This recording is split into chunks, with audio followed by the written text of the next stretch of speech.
There are very few non-political stories regarding, like a position a politician has that turn my stomach, but this is one of them. Catholic bishops who voted to advance an effort that could deny President Biden communion over his stance on abortion are being accused of hypocrisy by critics of the decision. Biden, just the second Catholic U.S. president in history after Kennedy, regularly goes to church and touts his faith as a deeply personal aspect of his life. Yet the U.S. Conference of Catholic Bishops voted last week to proceed with drafting a formal statement on the meaning of communion, which will include whether pro choice politicians, such as Biden, should be denied it. The decision runs counter to the wishes of Pope Francis and has put the church at the center of a rolling debate over Biden, abortion, and Catholicism. It has also invited comparisons to former President Trump, with critics of the vote pointing in outrage to examples where Trump was not aligned with the church. You did not tell Bill Barr, a Catholic, not to take communion when he expanded killing human beings with the death penalty, said Representative Ted Lieu, Democrat of California, referring to the former Attorney General and his position on the death penalty. Lieu, a Catholic who has come under criticism himself for his pro choice views, called the bishops hypocrites, a sentiment that has been echoed by others. Certainly, we know this article just, I hate it when I'm reading something and it skips over.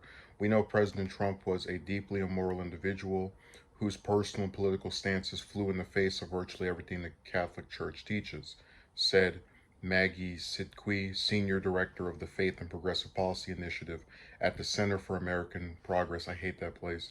Yet we heard not nearly as strong an opposition of what we have from a Catholic president whose personal and political stance seems overwhelmingly and deeply aligned with the Catholic Church. It is hard to imagine that this is not simply partisan, she added, mentioning Biden's policies on child care, maternal health, poverty, and racial justice as being aligned with the Church's views.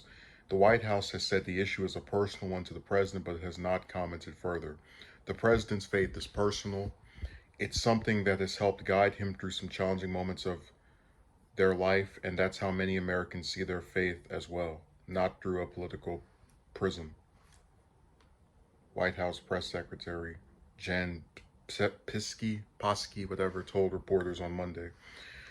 So, I'm someone who, if you watch this channel regularly, speaks disparagingly of Biden um, for a number of issues, different reasons, both having to do with policy, domestic wise, and international issues. But this is something I'm going to offend him over. I'm going to defend him over, rather. So, the good job, Catholic Church. You turn people who don't like each other, or one person doesn't like another person, into having to stick up for someone else. Um, the article mentions that Biden regularly goes to church.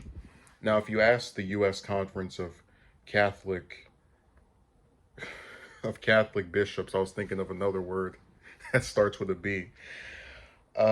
They would probably tell you that going to church regularly is something good, is something that they very much recommend that all Catholics do if they can.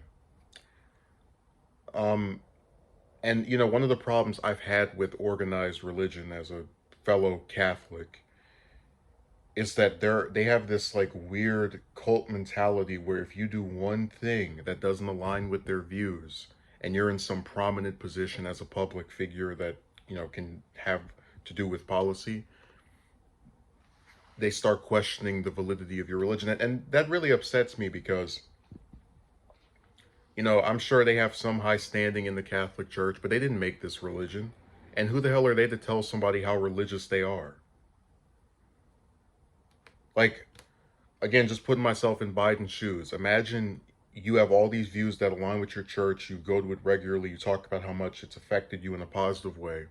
And instead of being championed as some spokesman for this religion that speaks highly of it, you are lambasted by the very bastards that are also part of this religion uh, for simply having one view that dissents from theirs. And listen, I'd be a lot more understanding, and this would it still would be kind of ridiculous, but I'd put a lot more stock into their opinion if Biden was someone that, let's say, came out publicly and said, he and his wife had an abortion. Whichever wife, the first one he had, who, unfortunately passed away, or the second one, Jill. But as far as we can tell, he's someone who has never had an abortion, which is in line with the Catholics' view of, I guess, a lifestyle. So they're going to punish him for not necessarily doing something that they find immoral, but for supporting the right for people to do it. I can't wait to have someone come on here and say, how could you refer to the the Catholic bishops as bastards? But like I said, man, I'm tired of people being able to try and play these games of religious tests to determine if someone is meeting the standard of their religion. And look, Ted Lieu's comment was my favorite part of this article, because when a Catholic attorney general expanded the death penalty, which is remember, thou shalt not kill is part 10 commandments, crickets from the Catholic Church. Certainly from this set of clowns that spoke ill of Biden over this topic. So my recommendation would be, instead of crying that he supports a policy that he's not even complicit in, because he's not, as far as we're aware, have had any abortions, how about they start crying and moaning about, I don't know, maybe the priests that molest children? There are a lot more demons of the Catholic Church than having a president that doesn't support restricting people's rights to their bodies. Get your goddamn priorities in order. Like I said, I'm just so sick of these weak religious people, especially the ones in power. There are actual issues affecting people, whether it's poverty, again, whether it's the other one I just mentioned there, and they want to cry about whether someone verbally supports having an abortion. That's at the top of the food chain. Now, give me a break. So I'm not a Biden fan, but I'll defend him on this, because I am so sick and tired of people trying to act as if they have the right to tell you how religious you are.